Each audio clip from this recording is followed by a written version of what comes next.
Love it. Second half kickoff, man, I just missed this. Like, remember this last year, all of a sudden, he just came out of nowhere.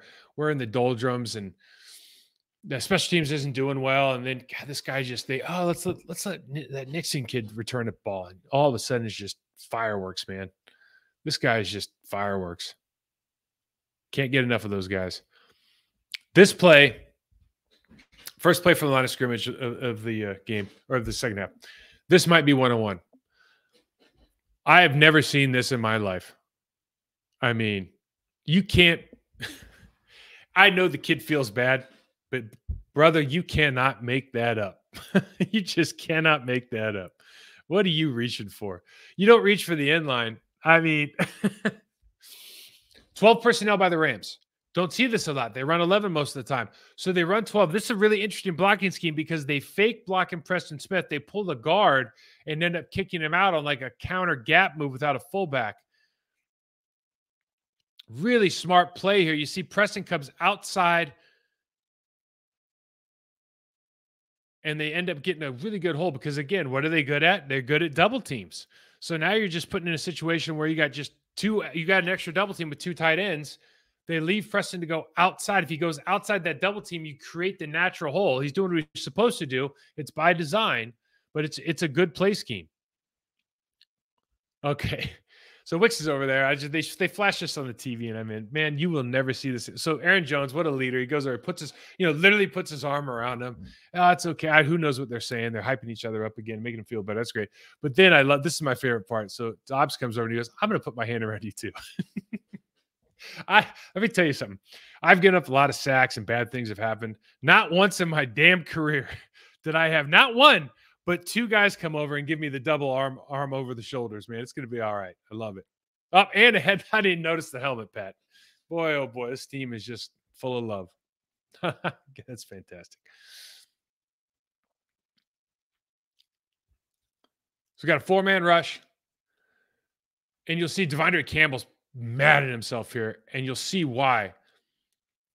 There's no play action. He's just slow to figure this out. He stands. Get going, man. Like, this is your play. And he just misses the fingertips. And you just see him now. He's just, that was it. He was rolling dice there for a minute. He was angry. Now they misdiagnosed on the telestrator in the game. This isn't a crack block for Cooper Kupp coming down on Isaiah McDuffie. This is Isaiah McDuffie diagnosing the play. The right guard can make a decision to go through or pull here, but you have to do something. Okay? And he runs into the crack block. And all of a sudden, McDuffie's through.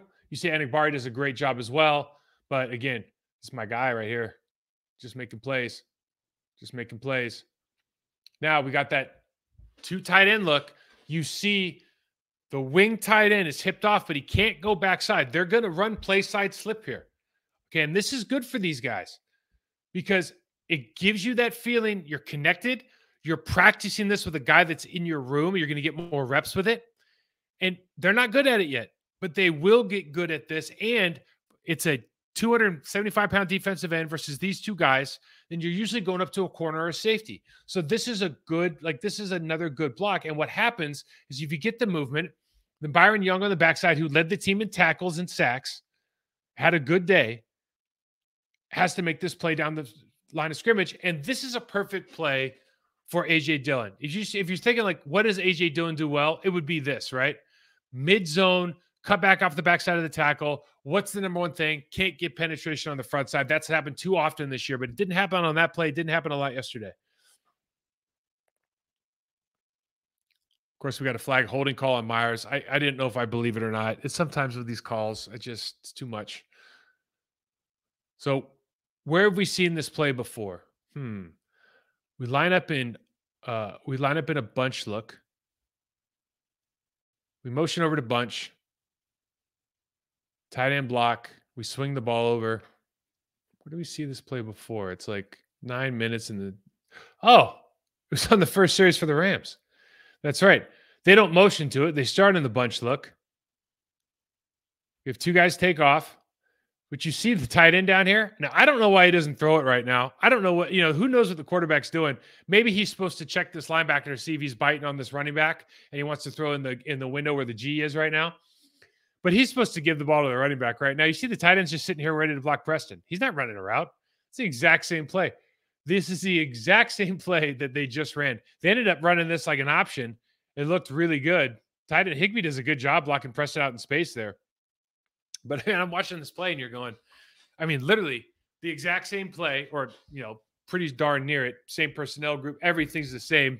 Coaching tree. You're just, love it. Finally got the screen game going. Had a decent one earlier in the game. You see Rasheed Walker's back in.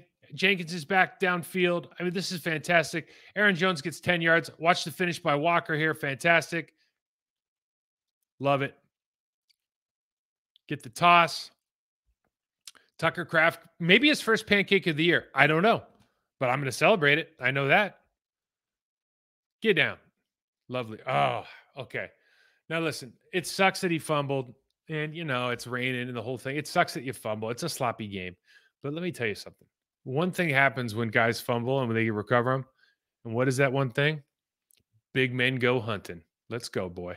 Here we go. Jon Runyan Jr., first tackle of the year. Athletes being athletes, man. Athletes being athletes. Love it. I don't know why they're celebrating. If I got tackled by a lineman, by the way, just side note, if I was a DB and I recovered a fumble and a lineman tackled me, ran me down and tackled me, I might quit the game. Oh, who's that? That's Isaiah McDuffie doing work again. I mean, listen, I'm just going to keep saying it. You could say, he doesn't have the range, this and that. Who makes plays on this side of the line of scrimmage? Now, was this the right perfect scenario? No quarterback, rainy day. Fine. I don't care. But then make sure whenever we have that scenario again, this dude's playing. Base personnel. They get back in that drop zone again. They bring 4 out of 5 this time, though. But why is that a big deal? Because when you run this drop zone look out of base personnel, you got the 2 tight ends down here on the bottom of the screen. 97 is going to drop and play in that space for one of them.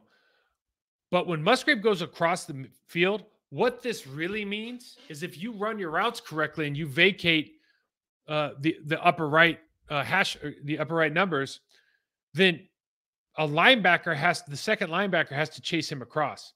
And that's the mismatch. That's why you hire 59 is why you hire Musgrave.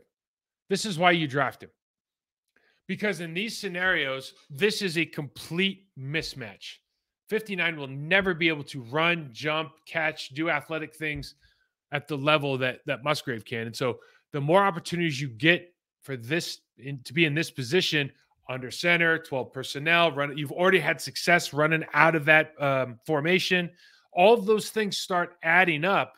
Eyes stay in the backfield a little bit longer. Now he's got momentum. Once you give momentum to an athlete like this, it's very tough to catch up. Fantastic job. Now, this is another one of those just can't happen. Okay. And Aaron, first of all, you never give Aaron Donald a sack. All right. That's the worst sack he's going to get all year. All right. So you don't give him a sack, get rid of the ball. But the second thing here is, and this is frustrating. And here's a simple rule for the Packers. If the guy that I circled is a Hall of Famer and he's playing against a guy who's, he's a starter in the National Football League, Jon Runyan Jr., but he's not at Aaron Donald's level, and you want to run under center play action and you want him to be the point of attack. Okay, so you want him to sell this. Jon Runyan Jr., get yourself over to the right guard's hip now. Because Elton Jenkins isn't worried about blocking this nose tackle. I promise you. He can do that all day long, especially against play action. And Rasheed Walker's on his own anyways. So if you're going to run under center play action and you want them to do anything here, you want him to be aggressive. He's the best player in the field. Get yourself over there. And he's a little bit slow, and I don't know what they're trying to get him to do, but you see he steps underneath himself and catches in the A gap. Talking about Josh now. And it's like, Jordan turns around and all he sees is 99. And I'm not, obviously you'd like Jordan not to get sacked here or maybe do something else. I don't know what he's supposed to do. but you can't let him penetrate like that early. And the only way you do is let's just make a rule for the game. That guy's better than anybody on the field. So let's get 2 people on him in this crucial situation on a 3rd and 2 down near the goal line so we don't have to kick a field goal. Not hard. Great play. Great play by 9-6, the rookie. Look at this. Okay. Now we're going to get a double team between 73 and 77. And what he does so well right here, and we've seen this a couple times, but it's not like Devondre Campbell's going to be crashing that gap. You already see McDuffie's up, man. He's all about contact, okay? But because Wooden he attacks 77. All right, so that basically leaves this as a single block with Avila comes over and tries to help the center. Now, we already talked about it. These running backs miss holes, man. Like, there's a hole there. You might not see it, but 77 square to the line of scrimmage. If you put your head down and run off his right 7 between the guard and the tackle, you're getting a first down for sure. It's just, I mean, you can't arm tackle this guy. But he bounces it back out and just gets absolutely laid out. And again, you got to play the game, right? But you already know this. We know this cat has problems. We saw it last week. So great job of creating that single block, fighting out, and then we get a little bit lucky there as far as maybe if that's Alvin Kamara, man, he's hitting that gap and it's a first down for sure.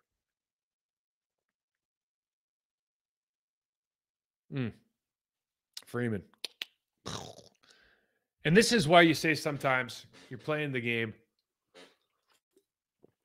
Stafford's out. It's raining. You can just say, man, it's good to win. Because there's a couple plays right here where you're just going, all right, first off, he gets waylaid. Why? Well, we just don't block. John Rainey Jr. for whatever reason. I still can't understand what happened here. They just don't block somebody. They got 3-on-2, and we just I don't know. It's not like we even tried. So that play goes out. Lucky there. It could be a sack fumble. I think this is the very next play. We're holding the ball, getting cute a little bit. Aaron Donald's almost got him again. And he flips the ball out, and this turns into like Keystone Cops. And this should be a turnover. You know, so you just go, it's 2 plays in a row. It's good to win games, man. It's hard to win in the National Football League playing like that. That's tough. And then Zay Alexander just drops off a route because the quarterback held it too long. Makes a great play. This is a vet savvy move, man. Maybe he's back. Ends up making that play goes under. I don't know. Like, there's no assist in interceptions, but you feel like he should get some sort of a credit, some sort of credit or award or something for making that play. It's a big play in the game. It's still, this is a 7-point game here. Now, Christian Watson, they got to do they're doing the screen. And they've run this play a couple times now where they got, 21 personnel, 2 backs in the backfield. And they run them over, and they usually just dive the ball to Dillon. Now, if they have the matchup that they want, I'll say it again for emphasis, they can throw the bubble screen to Aaron Jones here. The thing is, and call me crazy, this guy, Hoyt, 97, he weighs like 280. Christian Watson wants none of this. He's looking at him like, just kill me. I mean, he didn't even put his hands up. He's like, just kill me, man. That's good. I'm good. Well. Like, he probably went back to the huddle and was like, hey, Jordan, don't you ever call that again. I do not want to be part of that. Andy Reid's a Packers guy, okay? I'm pretty sure this is a Chiefs play. I think I saw this a couple years ago with Travis Kelce. So they do the fake double screen, the reverse and the fake screen. They give the ball back to the tight end in the middle. You're kind of one-on-one with this safety touchdown. Good to see.